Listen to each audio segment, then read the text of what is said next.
Well, today we begin the holiest of weeks in our church year. We call today Palm Sunday or Passion Sunday.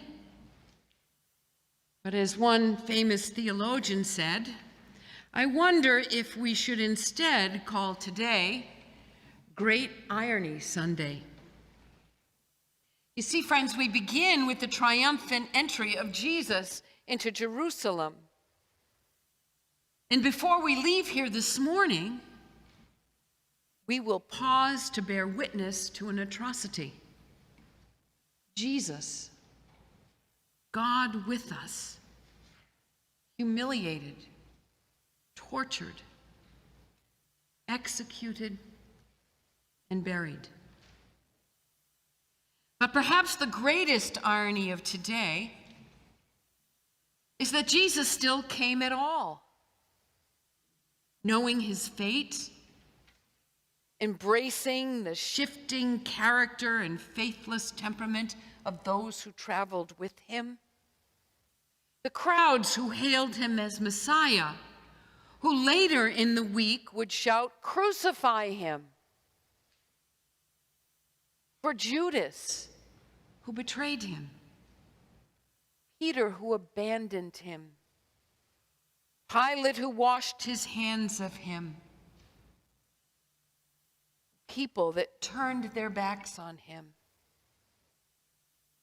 the likes of you and me, who struggle with learning to love as Jesus loved. And maybe that is one of the things well worth considering today. Jesus came to dwell with us in all the glory and all the horror of our human condition.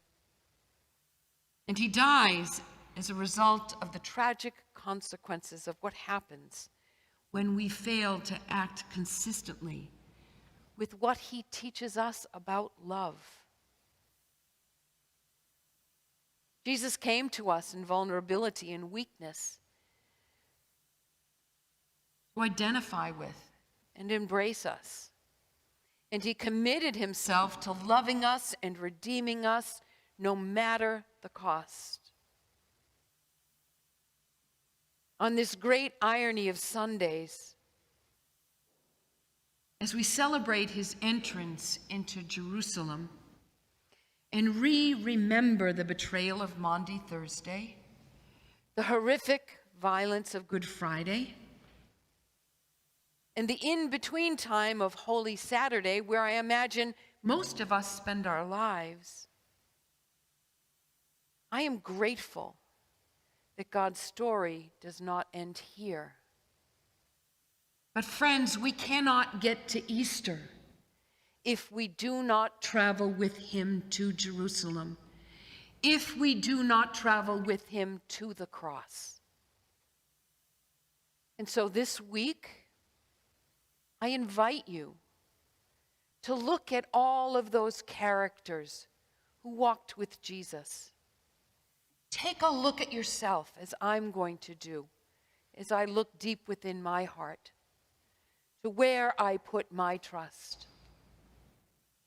And if you look at all of those people in this story, they all put their trust in someplace else other than our Lord Jesus Christ. But the good news of this week, friends, that we will discover on Easter that what happens on the cross is a new beginning for people who really need God's prevailing love. People like you, people like me.